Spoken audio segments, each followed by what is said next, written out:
Welcome everyone to the Peter Ingalls Avalanche Education Fund chat.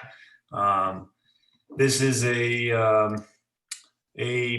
chat that is trying to encourage avalanche safety in our region and other regions that people decide to join in, which thank you very much. But today we have Bill Allen, Fischer Hazen, and Jonathan Cooper with us from Mountain Trip. And first I want to just thank our sponsors, Telluride Mountain Guides, San Juan Outdoor Adventures, Mountain Trip, and Telluride Heli Tracks for helping sponsor these chats. So to start off, I was going to start with Bill Allen. Bill has over 2 decades of experience guiding skiing and mountaineering trips throughout the world. His passion for skiing and sharing the mountains with others has taken him from Alaska to Antarctica.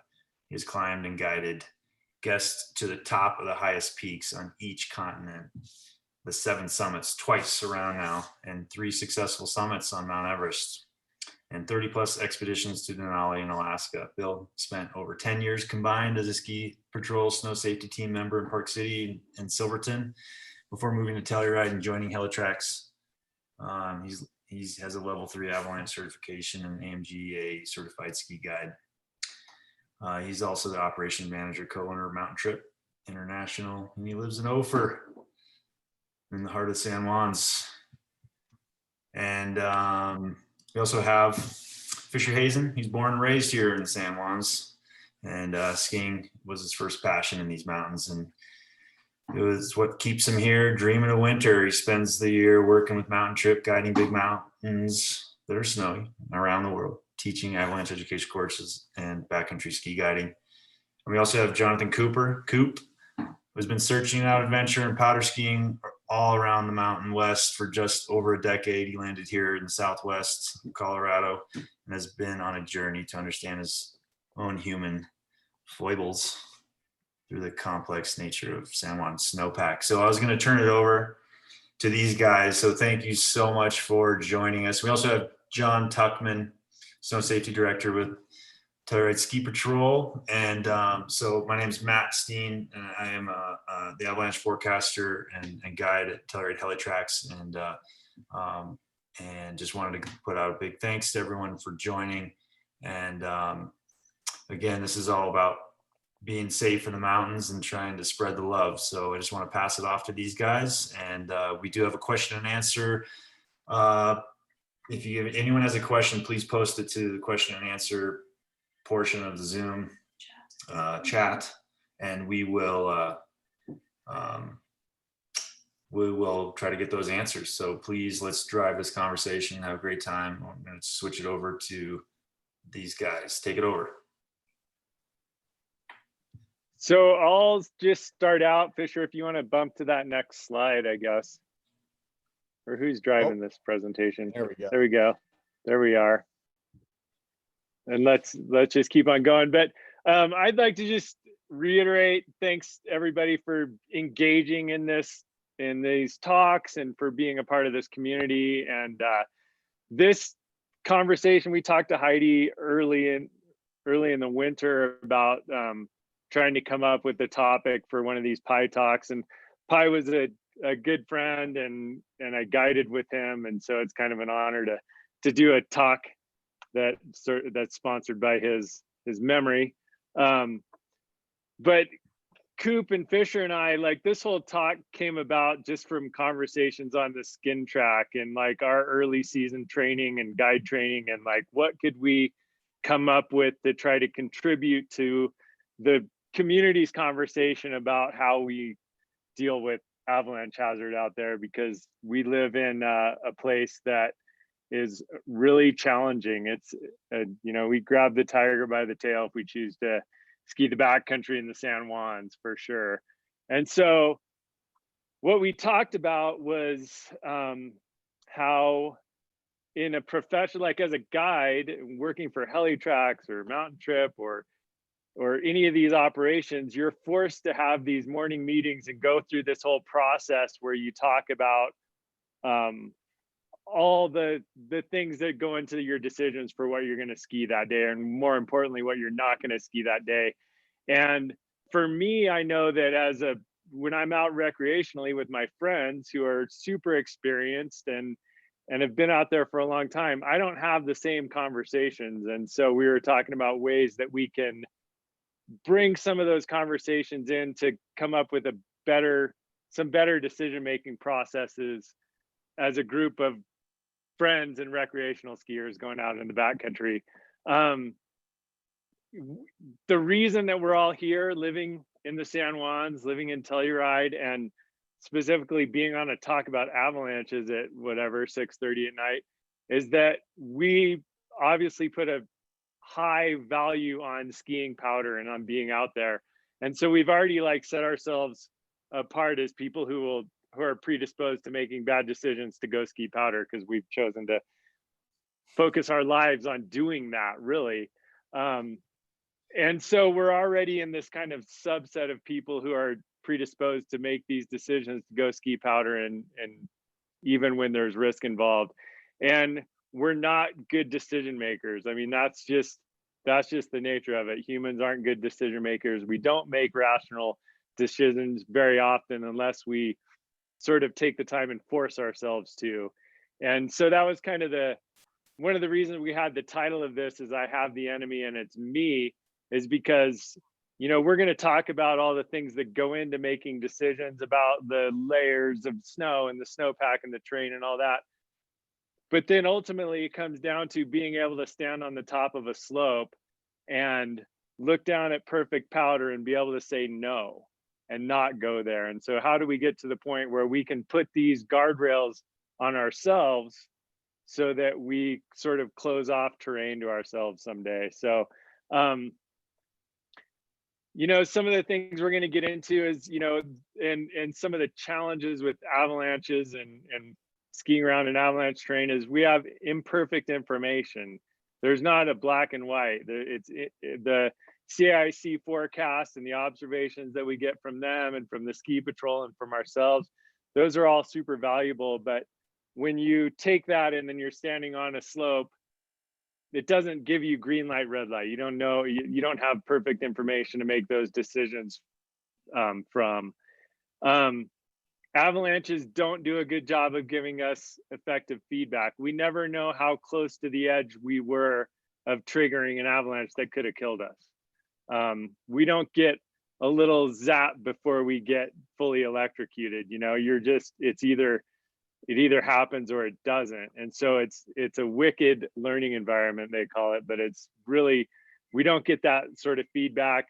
And so the likelihood that we're going to trigger an avalanche, even if we make bad decisions, is generally relatively low, but the consequences of mistakes are extreme. And so it's important to take all these lessons and make sure that we're creating a big buffer. Since we don't know right where the edge is, we need a buffer.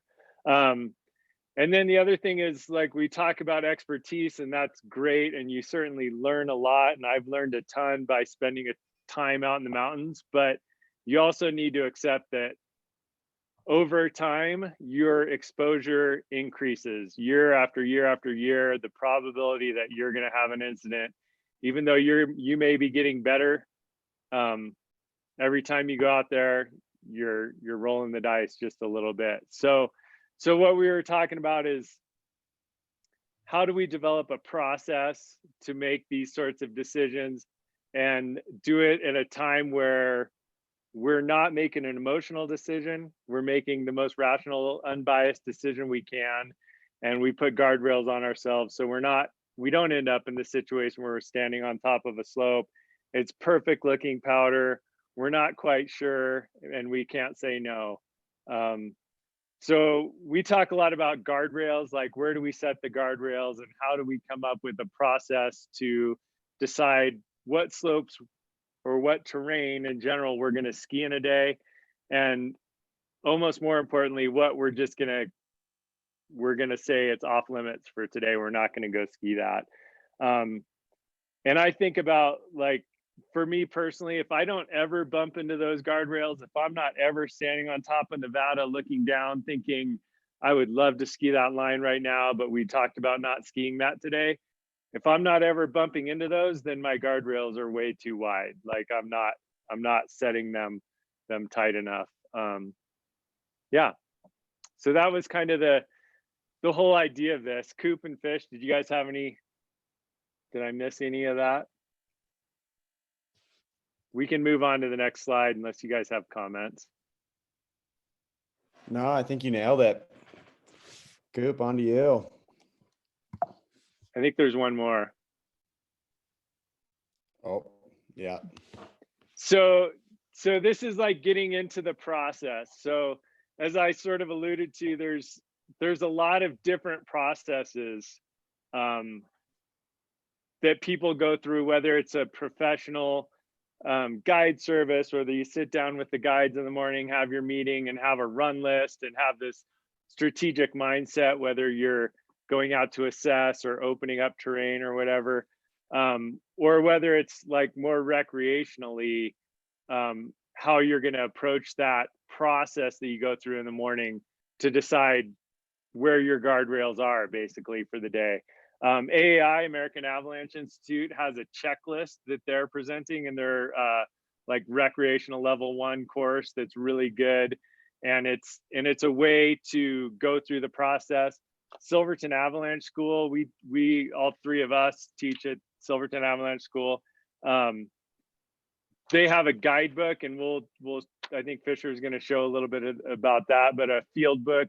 And it's the same thing. It's like, this is the process that you would go through to evaluate snowpack, weather, and terrain before you go out there and talk about those aspects. And then the variable in all this is always the people in the terrain. It's always putting us in the terrain.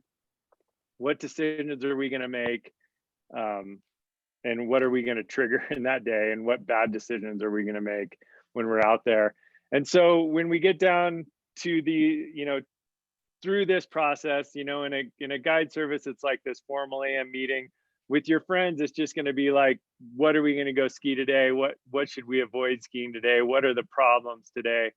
But the important thing is that you have this process, you talk about it as a group, and that this sort of drives a discussion, and that it happens prior to leaving for the field for the day. I think I know personally, the worst time for me to make a decision is when I'm standing on top of a slope and looking at something I really want to ski, because I can come up with a million reasons why it's no problem and I should be able to ski it. That's easy for me to rationalize a choice of skiing something. What's harder is to back up and make sure that fits within the guardrails that we've put on today, and that we've had that discussion as a group.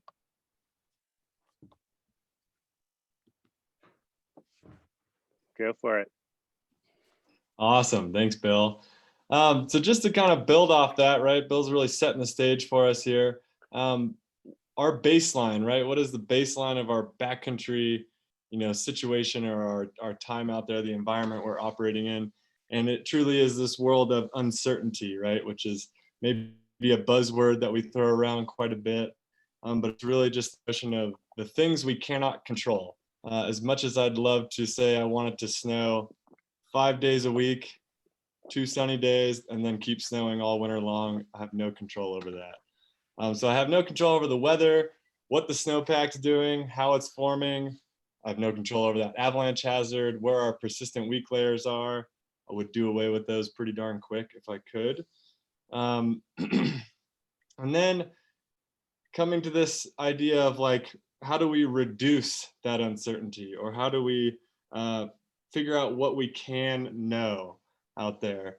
And one thing that's a common theme for me, and this is like ever evolving as I spend more and more time out there, is this notion of staying tuned in, right? And thinking of our winter, right? From the first time it snows until I finally like hang the skis up and put them away for the summer, tracking our whole seasonal story, right? Reading it like a novel, And maybe some of us out there are of the age of like Cliff Notes and Spark Notes from school. And we can't really operate on the Cliff Note version of our winter snowpack. I know that I've certainly been in positions where and like just last week, I stepped out of the San Juans for 5 days and I came back and I was like, I feel like I just missed a huge portion of this story. And that, is a big wake up call for me. And again, that's one of these reasons, coming back to what Bill was saying, our choice to live here and be able to live in the mountains allows me to stay tuned in, right? Even if I just, sit inside, I can look out the window and stay tuned in. And in order to kind of hedge the bets, really at a certain point, it's a probability game out there. But to start to hedge those bets in our favor, we have to be constantly participating, right? I can't show up with my 1 day off in the week and expect to have it all figured out and make the best decisions possible. So this idea of a constant participation in this activity, you really have to live and breathe it. And working as a guide and an avalanche educator kind of forces me to do that, which I really appreciate. Fish, you can roll to the next slide. Awesome. So this idea, like, we are the problem, right? We can be the problem. Certainly we hyper focus on, the snowpack and those weak layers, those are the problem, and the avalanche hazard, that's the problem. But that stuff is going to exist no matter what. We have no control. The reality is we are the problem. And I am kind of assuming, but I think most of us in here are familiar with this or have heard this term, heuristics or human traps, right? These are, there's a whole, human psychology component to this, and I'll certainly make the disclaimer that I'm not a human psychologist. But these heuristics and things that we are all susceptible to, right? No matter what role you are or in, no matter what your job is, no matter how much experience you have, we're all susceptible to some of these heuristics or human traps. And Ian McCannon really put this out there a handful of years ago, this nice, neat acronym, FACETS. And there's a lot of facets out there right now. But these really sum it up. So this idea of familiarity, right? An example of that. I ski Mustang every single day. I know exactly what's going on out there until you show up on the day that it's a little bit different and something catches you off guard. This notion of acceptance. I certainly experienced this when I moved to town a handful of years ago. It's like, whoa, I'm new to town and I really want backcountry partners. And I'm just going to put it out there. Who's going with me? Who can I go with? And I want to be, I want to fit into this crowd. And that's a hard notion to accept, right? And to work with, because it's a strong one. We're social creatures here.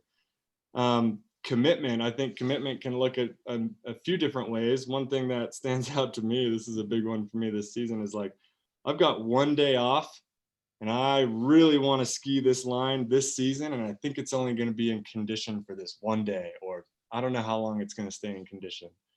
This notion of commitment. Expert halo. Gosh, Fischer and I, we've just been teaching a couple avalanche courses.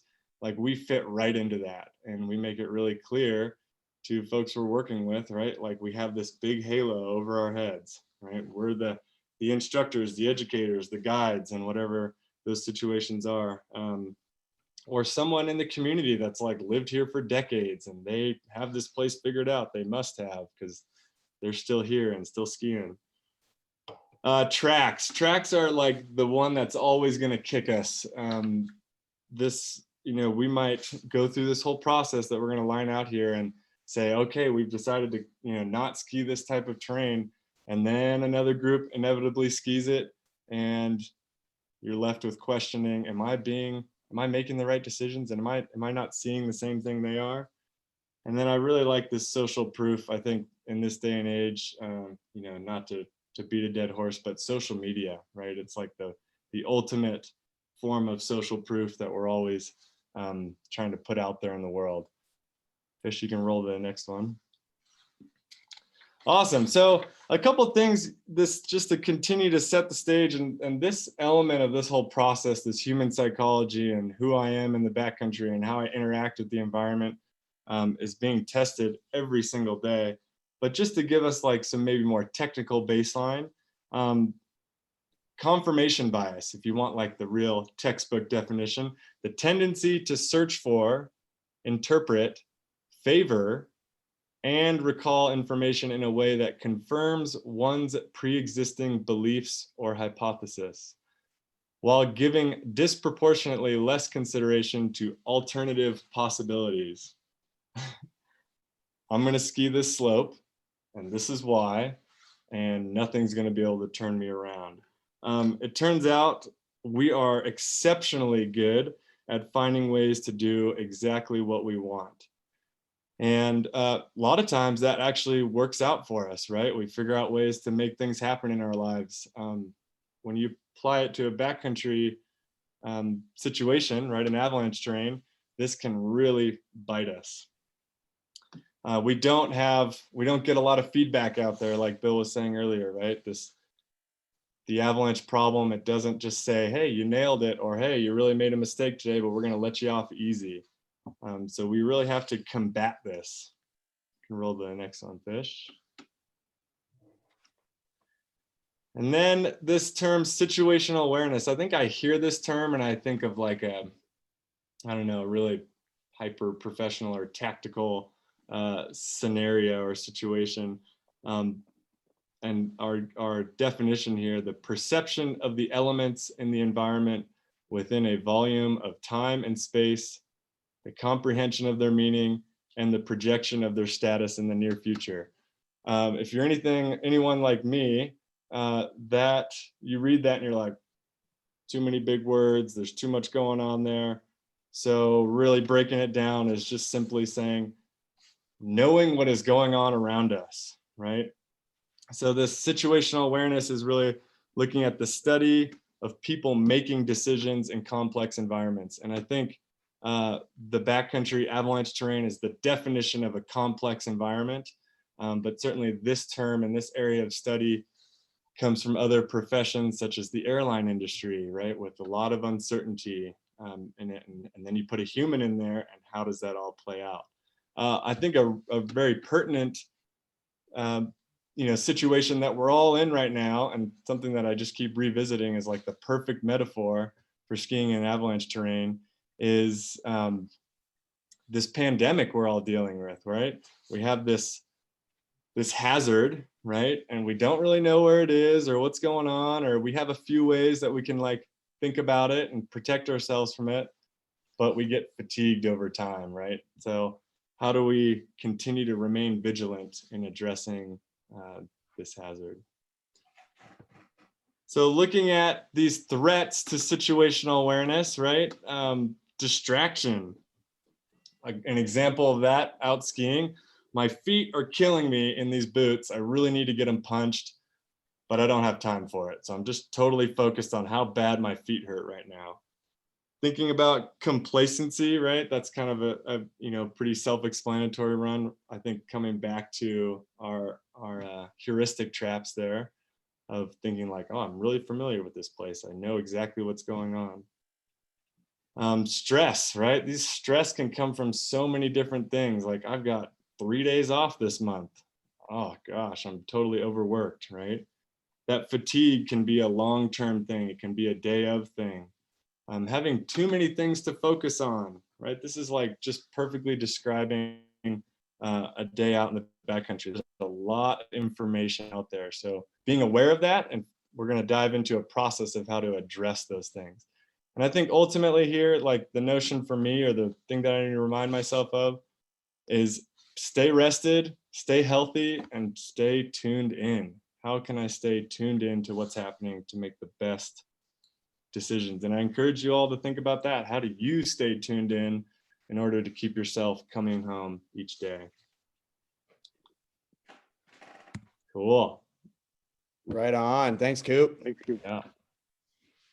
Yeah. So, I mean, everything that Bill and Coop just talked about is setting the stage of how do we take this information? How do we take this understanding that we're fallible humans and predisposed to make the decision to go ski the fresh powder that we really want to go ski? And how do we set ourselves up for success? And that comes down to a process. And I think like Bill mentioned, there's a lot of different processes out there that you can go through, you know, with the AI checklists, with Silverton Avalanche School. This is our format that we use and that we teach. But ultimately, you know, pick and choose, take some of these topics from different processes and build your own that works for you. I think a key component to this process, and this is something that Coop and I and Bill and I have been talking a lot about over the course of this year, is, you know, you want to look at the weather and the snowpack and look at these factors that we can't control before I say, hey, Coop, we're going to go ski the north face of Wilson Peak tomorrow. You in? You know, if someone comes to me and says, hey, we've got this awesome tour planned, I can, like Bill was saying, rationalize it this way or that, every single reason under the sun to go do it. And I think looking at the components that we can't control before we dive into picking where we go or how we're going to go is a good way that I can set myself up for success. And I think Coop and Bill are on that same page. So weather, snowpack, and avalanche hazard, they come first. That's what we need to look at the start of our process. And then we're going to use those to dictate where we go in terrain, and almost more importantly, where we don't go. And then I think also it's worth talking about risk management. That's what we're doing out there. We're looking at making a decision that reduces our exposure or maybe minimizes our exposure to certain risks. And that's an iterative process. So that's something that we do in the morning, and we kind of project into the future of that day. You know, what are our risks? What are our hazards for that day? And then we need to be checking in. And that's something that we do throughout the day. You know, we'll have decision points, or if the weather changes, or if the snowpack surprises us. Something we do at the end of a day where we look back and say, hey, did that process work? What did we do out there today? And do we feel like we were within our guardrails that we set? And then also on a yearly scale. It's something that if you can keep this process going and something that you can utilize and look back and manage your day, it's going to be something that allows you to go forward and continue to go forward, hopefully making better decisions. So a place that we like to go to get a lot of this information is the Colorado Avalanche Information Center here in the San Juans. And knowing that there are avalanche information centers around the United States and up into Canada and over in Europe, but utilizing one that helps forecast for your zone.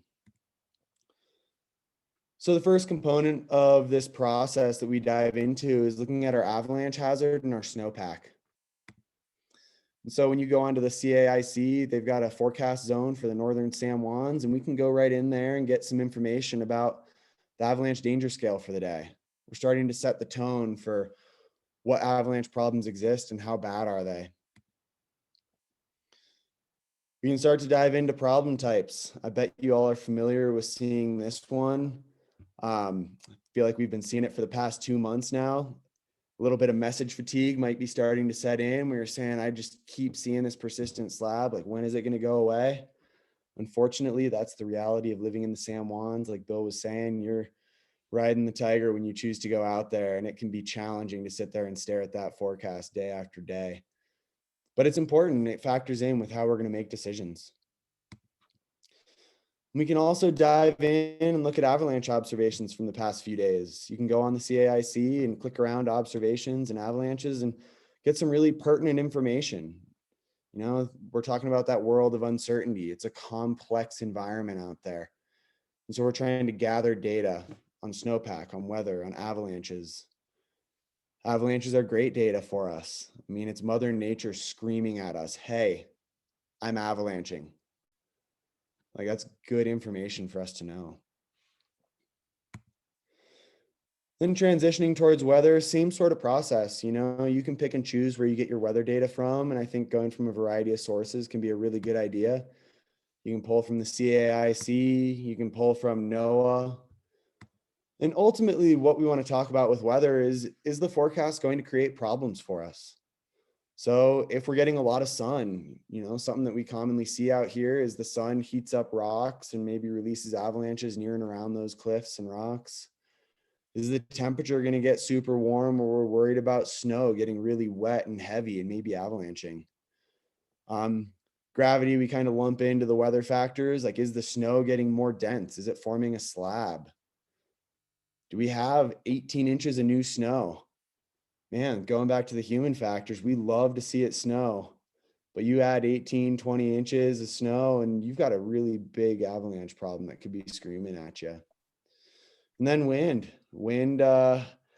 it's pretty common here in the San Juans. I'd say we've had a few storms recently where the wind has not blown the day after the storm, and it's kind of been surprising. But out here, wind moves snow around more than most other components. And so we're kind of looking into the future with this weather. What's the forecast going to be?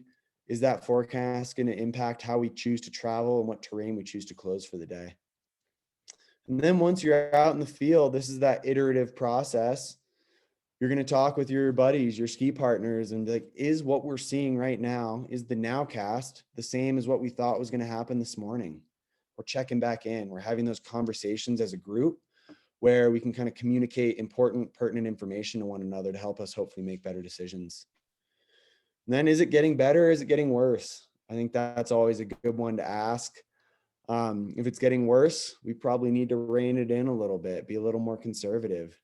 If it's getting better, does that mean we can go bigger or step outside or go outside our guardrails? Unfortunately, no. The weather is just one component. It's one data point that's helping us make these decisions. And we've already set guardrails by the time we're out in the field. But just tuning in to how things are changing around us and how that can influence what we choose to ski on a given day. So finally, we get at terrain. And I think that's the component where we take that weather, we take the snowpack and the avalanche hazard, and then we start to say, what terrain can I actually go ski today? What terrain do I not want to go ski today? We have a little saying we like: when the weather and the snowpack are the question, terrain is the answer. So terrain is what we can control. It's that human component where we get to choose where we go in the mountains. And, some days are days where you can go big, and some days are days where you should stay home and drink some coffee. And it's hard saying, that's something that takes some time to develop, but working through this process can help you with that. So this is where we start to introduce this concept of guardrails. And I think what we mean by guardrails is, in the morning when you're at home with a warm cup of coffee and you're inside and you're not standing on top of that powder slope, just jonesing to put some turns down it, you're going to sit there and say, okay, I'm not going into certain types of terrain. So what does that look like? We can close off specific terrain due to the slope angle. I think people are familiar that avalanche terrain is, slab avalanches typically form in 30 to 45 degree terrain. And so if we're seeing a bad avalanche problem, it's like, you know what? I don't think we're going in to terrain over 30 degrees today.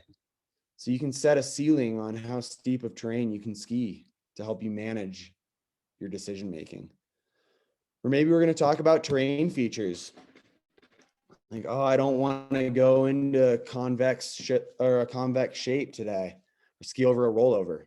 We know that snow and avalanches can typically fracture in certain zones. We call them trigger points. And so, yeah, maybe we're closing off convex terrain, or maybe we're closing off terrain traps.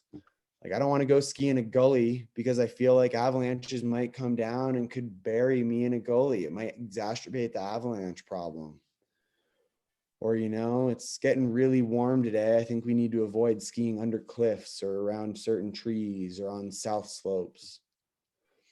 So aspect and elevation, and that's in respect to the wind and the sun and temperature. And so this photo right here is from the other day over on the battleship.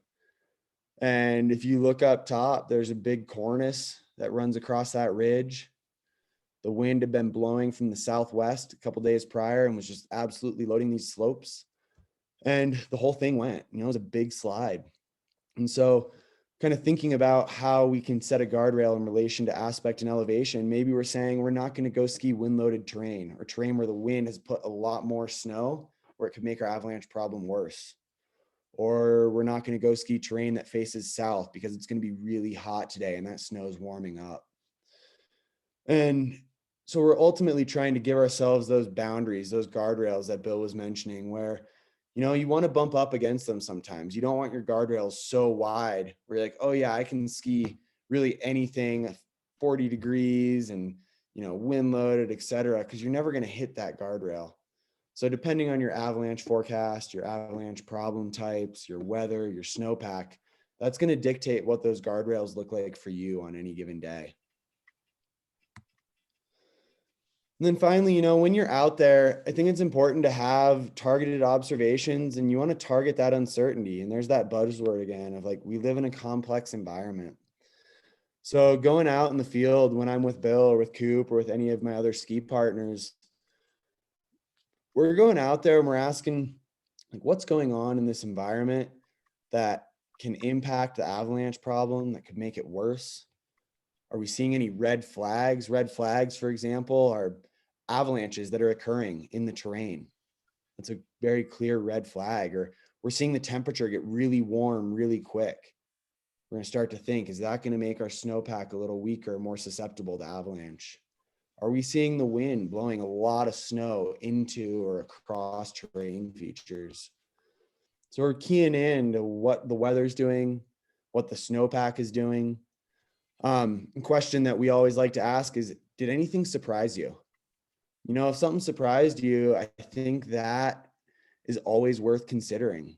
If you get out there and conditions are surprisingly different than what you were expecting, you might need to revisit that plan or revisit your guardrails. And importantly, when you're having these conversations, have evidence. I'm not just going out there saying, oh, I feel like it's going to be okay today. Like, I'm actually citing why I think so, or why I think we shouldn't go somewhere. And I encourage you with all your ski partners to go into that, you know, have a conversation and back up your point. In the professional realm, you're required to have an opinion when you're out skiing or guiding or patrolling. And I think that can be a good process with you and your ski partners in the recreational world.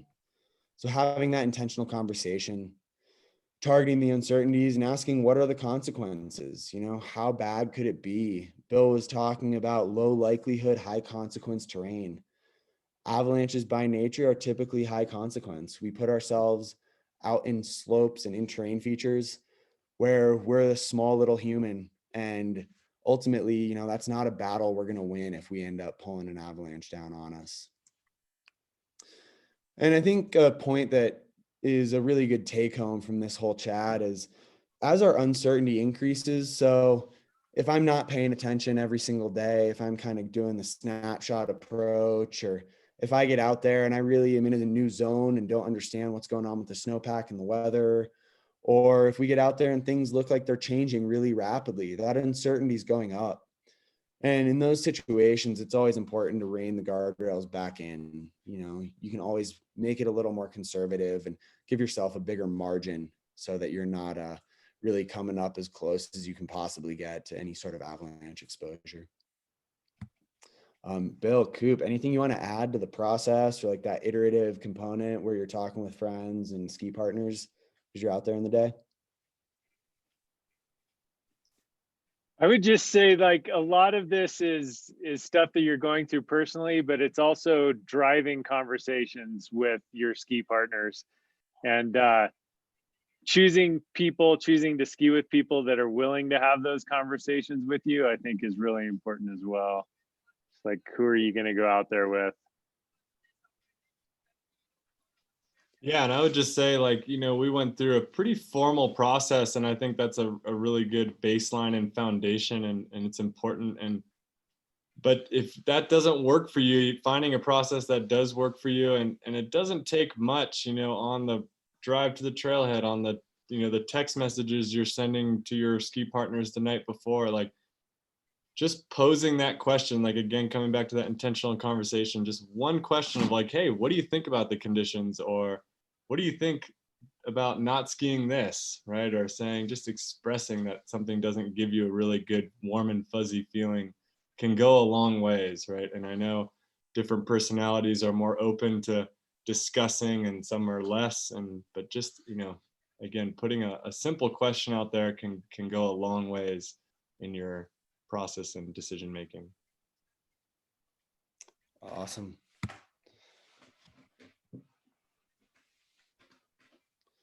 Cool. Well, I'll wrap it up here, but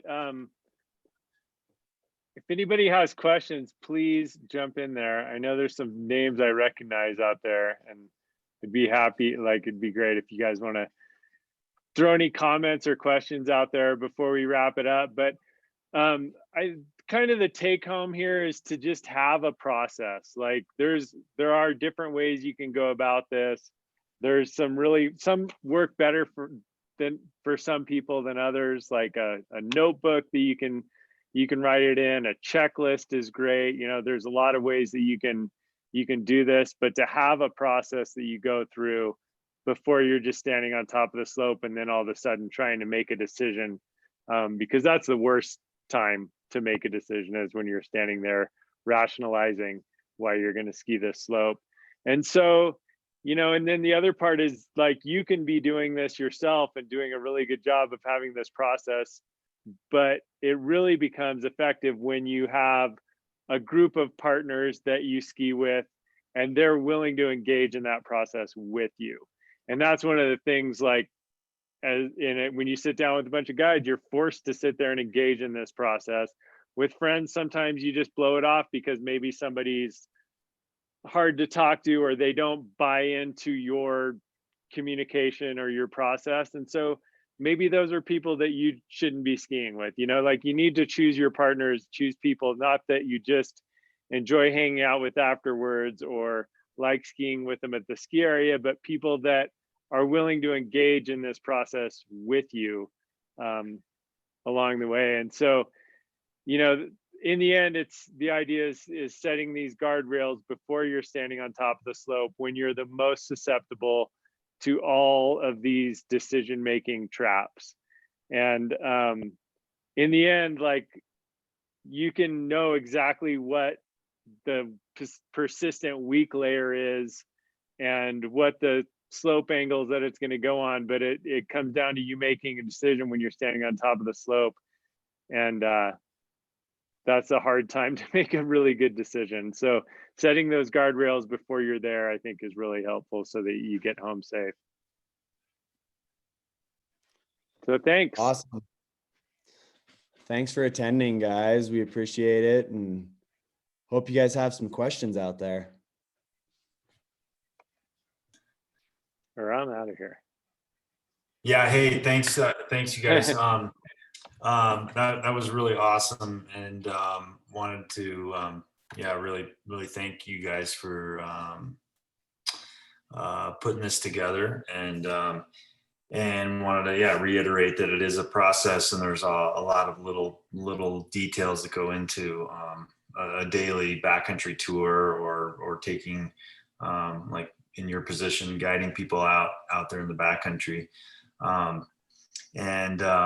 If anyone does have any questions, please go to the chat function on your Zoom screen and type in a question. We do have John Tuckman out there too, if there's any questions. But I do have a question just came up, actually.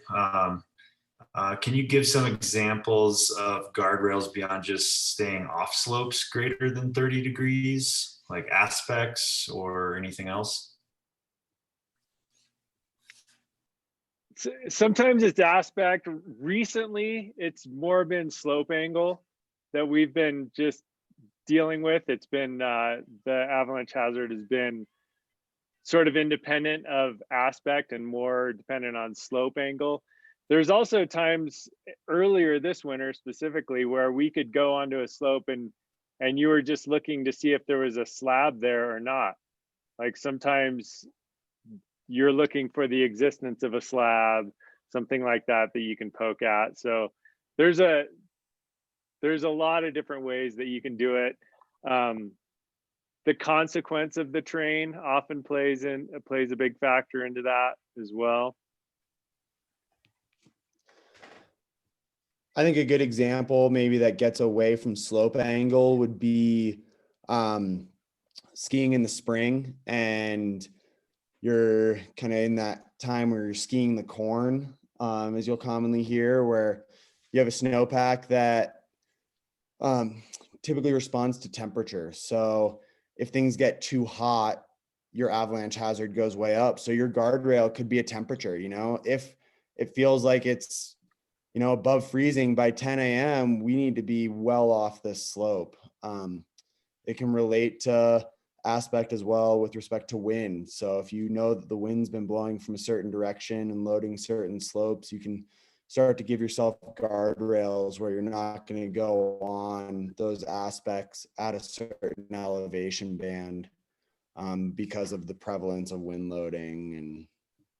And it can get pretty nuanced pretty quick.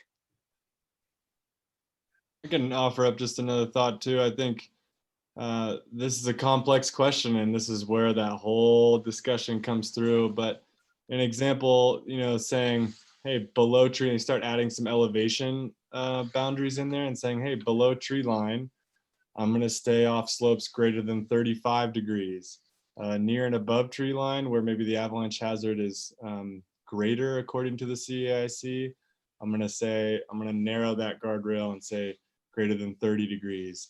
And I think the harsh reality to all of this is that choosing to ski in the backcountry midwinter here in the San Juans, where we have a persistent slab structure and we know that the weak layers are there and they're there throughout the whole season, it becomes quite tricky to start to step out into avalanche terrain. So I think starting to look at things like, where do avalanche problems overlap in terms of aspect and at what elevations, and then like we were saying in some of those earlier slides, like having those targeted observations of where's the wind been loading areas, right? Even if the avalanche problem doesn't say wind slab, if we know the wind has been blowing, we know that there's a greater chance of a firmer layer of snow sitting over a weak layer there. And going out there and just planning your route in a way that allows you to be poking around and getting little bits of information about structure in a lot of different areas can just add to your data set, right? Add to your ability to make decisions, according to information rather than feeling. And sometimes feeling is a good thing, especially when it's telling you to turn around. Yeah, if I could just add something to that, because that made me kind of think about terrain that either you're familiar with or terrain that you are unfamiliar with. And you can have those conversations with, if you are familiar with just this terrain because you've traveled it numerous times. I mean, you can specifically say, hey, that roll down over there that gets steep or whatever, you know what? We should just avoid that today. And if you're going into terrain that you're not familiar with, then you're generalizing and saying this type of slope angle aspect elevation, let's try to avoid it, or at least let's position ourselves in a location where we can talk about it before we go there. So around here, we do know areas that we are really familiar with, and we can specifically target those locations and add them or subtract them from our daily route. Or if you're not very familiar with the terrain, then you need to start to generalize and be like, we need to analyze things, or we just need to avoid certain types of terrain. Nice. Thanks, Matt. Hey, there's a good question from Sherab here. How does a hasty or full data pit fit into this? Should we be digging before we ski? I can take that. Yeah, I think that's a great, this idea of like a snow pit, a full snow pit where we're digging all the way down to below the weak layer, doing our various compression tests or large column tests.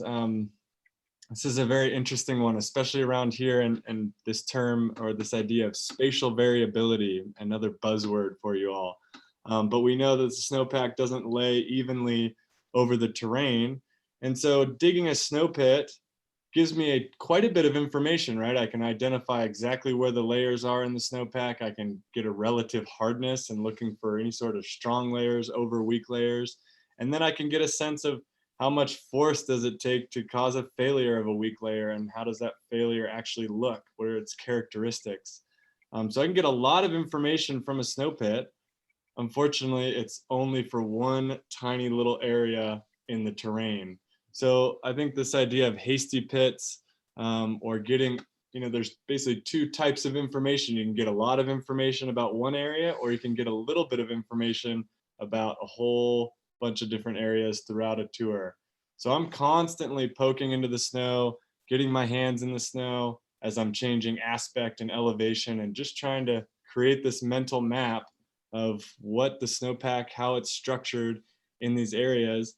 And ultimately, from pit information, I'm kind of looking for reasons to not ski something, right? I never use information from a pit to say, all right, this is good to go.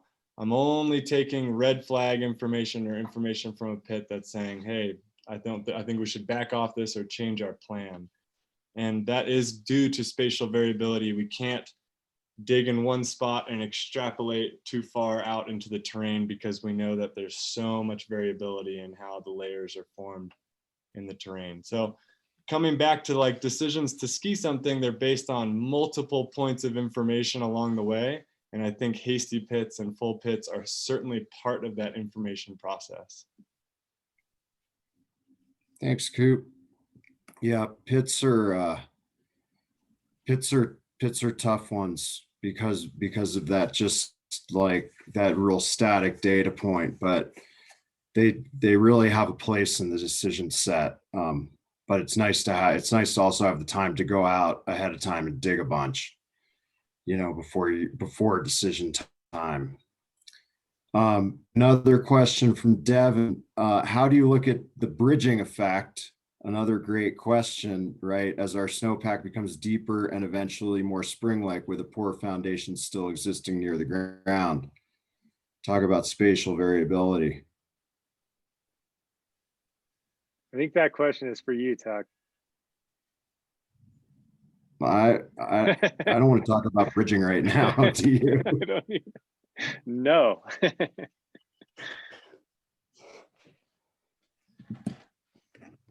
Bridging. I mean, personally, I was trained that bridging is not an actual phenomenon in terms of persistent weak layers, right? If the persistent weak layer is there and it's reactive, it kind of doesn't matter what's on top of that, right? That said, none of us would ever ski out here if that was the case. So there's got to be some middle ground. But it's hard to it's hard to build a decision set around a specific phenomenon like that. I think it actually comes down to observed stability, right? And a persistent weak layer is always suspect until you've been able to prove that it's not actually reactive. And for us, we work in a resort operation. We test these things with lots and lots of bombs, and we wind up processing the snowpack pretty heavily. So it's not a great kind of construct for backcountry decision-making frameworks. Bill, Matt, how do you guys deal with that phenomenon? I agree with what you said. I think of bridging as more of like an explanation for what we're seeing, as opposed to something to rationalize a decision that we're going to make. Like, I'm not going to dig a pit and say, I think there's bridging in this pit, right? But when we're looking at, like, we have this super weak structure, why aren't we seeing more avalanches? That's like our explanation of why we're not seeing it. It's like this big stout slab bridging over that, and just holding it in place. So I mean, it's not that it doesn't exist or we wouldn't have any snow at all, but yeah, it's a tough one. That's a tough question. And just to add, I mean, bridging. So, like, for those that don't understand maybe this question, but we have a shallow snowpack. We've got weak snow. We get winds that rip, 70 to 90 miles an hour, and they just blast in this really stiff wind slab that lenses into terrain features and gullies that more or less like lock in weak, persistent weaknesses underneath. And they aren't necessarily locking them in, but they do have a, you know, if you look at them like a lens where they're skinny on the edges and they're thick in the middle, and you know, you are still able to like trigger them from the margins or the edges.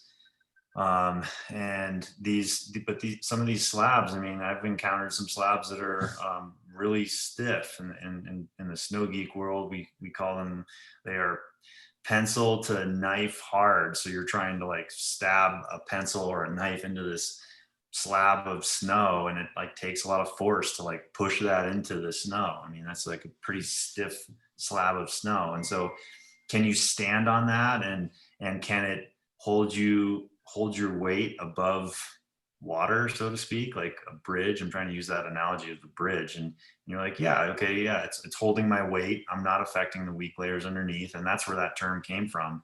And we can't really hang our hats on that, because unless you had x-ray vision and you know exactly where it's the thickest and where it's the thinnest, and you know, it's going to get buried underneath all these other layers of snow. And so the spatial variability, meaning it's different kinds of snow layers depending on where you are in the terrain, you can't really hang your hat on it. And so for us snow geeks out there, it's a term that was used for a while, and then now we're like, no, we can't use that anymore. And but it's just a characteristic of the snow out there, and it's something that we can't really trust, but you do trust it sometimes because you get away with it. But are you going to travel over something that is supportable in one location, but you might travel 20 feet below it and it's going to change, and then you might be able to collapse a layer that could potentially take out something much bigger? So you know, I think it does play into a little bit, but like, again, you're not hanging your hat on like, oh, you got a very really stiff slab here, unless you are cruising around and you know exactly where that is. You can't really hang your hat on that type of decision. Yeah, one side of the coin is a stiff slab overlying a weak layer that protects you from touching it, and the other side of that coin is, you know, a deep persistent slab instability. So, you know, potentially a low probability, high consequence situation. Well, that unless there's any more questions out there, actually is a decent segue into a brief discussion of the current snowpack. Matt, did you want to say a few words about that? Oh, sure. Well, so, I mean, just in general here, so, you know, if we're trying to encapsulate the winter in a few sentences here, that we had a bunch of early season snow, and we developed a few weak layers, and these weak layers, because the snow is just sitting on the ground, and it's high and dry kind of weather between storm systems. And so when snow sits on the ground in the mountains, it generally just kind of rots. And so we have a lot of the snow at the base of our snowpack. And here in January, we had a pretty prolonged period of dry weather. And since about January, I think it was 19th, it started snowing again. And for, you know, so now we're looking at 12 days or whatever of kind of a stormy period, where there's been pretty significant snowfalls. I mean, I think, how many inches of water have you had since the 19th? I mean, is it 2 inches on the ski area, around there? That is pretty close. Okay. Your pie And chart. then Yeah, let me get my pie chart out. other locations in the San Juans, we've had anywhere, I mean, you know, sorry, Tuck, I think you're probably on the low end, but like there's been 2 to 4 inches of water pretty much. I mean, there's like, we're generalizing and saying there's been about 2 feet of snow since the 19th to 4 feet of snow since the 19th. predominantly it's been southwest winds, but a couple days ago we had a really strong northwest wind snow event. 2 inches. 2 inches, great. And so we kind of like did this big, it's taking this fresh snow, 2 to 4 feet of snow, 2 to 4 inches of water, which is a lot of weight. And we've had predominantly southwest winds blowing the snow around onto northerly aspects and kind of putting this weight in these storm slabs, wind slabs, and now we call them persistent slabs on top of really weak layers on the northerly facing terrain. And I'm generalizing here. And then a couple of days ago, we had really strong north winds after a storm that deposited 8 to 10 to 12 inches in the snowpack. So we had all this north wind blowing snow onto the southerly aspects. And what did we see over the last couple of days? Well, we saw a bunch of natural slab avalanches on southeast through southwest aspects, mostly southeast and southwest, because directly south kind of gets baked, but we did see slab avalanches on south aspects, mostly a little bit east and west. But the snowpack is teetering. It's teetering with a bunch of weight on top of a really weak foundation. And every storm that we've seen since the 19th has taken the avalanche hazard up to its brink of natural avalanching. And we've seen natural and human triggered avalanches after every single storm.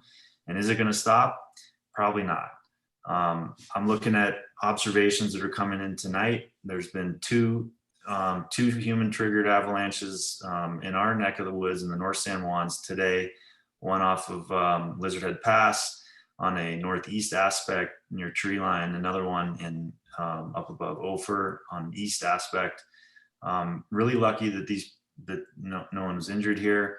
I just got a text from someone about another avalanche on the Silverton side. If I've heard of something, I don't know. But basically what we know is that there was a natural avalanche cycle pretty much after every storm or wind event, or the combination of the two, depending on where it's blowing and snowing and where it's depositing the snow. But we know it's depositing on weak layers because we had all that early season snow. We have buried what we call persistent weaknesses in different points of our dates in December, prolonged period of a dry spell in January. And since the 19th, like we said, we've gotten 2 to 4 feet of snow, 2 to 4 inches of water content, which is basically the equivalent of just adding a bunch of weight on top of a really weak foundation. And so what I'm saying is every little storm, every little wind event, we're seeing natural avalanches and human triggered avalanches. And in the last couple of days, we saw a bunch on the south facing slopes because we had a really big northerly winds from the north blowing snow onto these south facing slopes. So we've got another day of cloudy weather tomorrow. It looks like we could get a little bit of flurries up in the mountains, but beginning on Wednesday for the next couple days, Wednesday, Thursday, Friday, maybe into Saturday, it looks like there's a potential for some snowfall. So expect more weight of snow and windblown snow on top of our weak layers. We're seeing repeat avalanches, meaning earlier in the season, a slope is avalanched and it hasn't taken all the snow off the slope, but that snow that was left on the slope has had time to just kind of refacet and just get kind of grainy and not very solid. And then we put another slab on it, another storm on it, another windblown slab on it, and we've seen them go again. So we can't. It's tricky right now. But to take that trickiness out, you just you keep your slope angles low, and we give the snowpack time to mend, heal with this weight from our coming storms. One thing I'd throw out there, a little trend that we've been seeing for the last couple of storms, it seems like, is the size of the avalanche is increasing a couple of days after the storms come in. As the slab starts to stiffen, the consequences are actually going up. The slabs are propagating more and becoming more dangerous a couple of days later because that weak layer isn't healing in a couple of days. The slab is just getting more cohesive. And the repeat offenders have definitely, I think that's going to be Yeah. the name of the game for our next storm. Yeah, we've been seeing the same thing, Bill, with that sort of slab getting more cohesive and propagating more widely. And in addition to the repeat offenders as a red flag, the other thing we've been seeing a lot of is the remote triggers, which is, from a decision-making standpoint, it really forces you to increase your margins of safety. There was, I know we saw one in the ski resort today doing mitigation work. Sounds like this incident Lizard had passed today was also a remote trigger from a low angle slope. And yesterday in Bear Creek, two skiers who went through Delta Bowl and Deep and Dangerous off of the Gold Hill Ridge remote triggered that Stonehenge pitch going over to the wedding shoots from below. And that was a really impressive connected weak layer. I mean, they remote triggered 5 separate avalanches from below, and one legit size 2 and several other smaller ones, but over a pretty wide area. So really unstable snowpack. And it seems like every time we get in load, the surface has just enough time with decent weather and temps for that snow surface to get real weak and not want to hold the next load as well.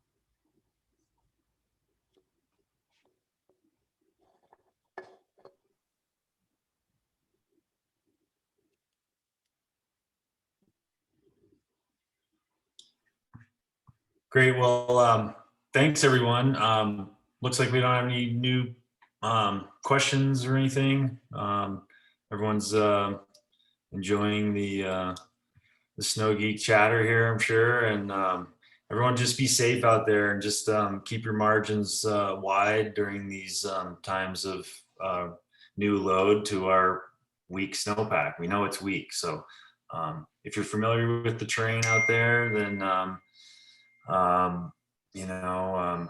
choose your terrain wisely, and like these guys are saying, have your guardrails up and communicate that really openly and well with your partners. And but I wanted to thank everyone, the panelists here with Mountain Trip and Bill and Fischer and Coop and John Tuckman, and thanks to the Pi Avalanche chat and the Education Fund, and Heidi Lauterbach for putting this together and sending out all this good info.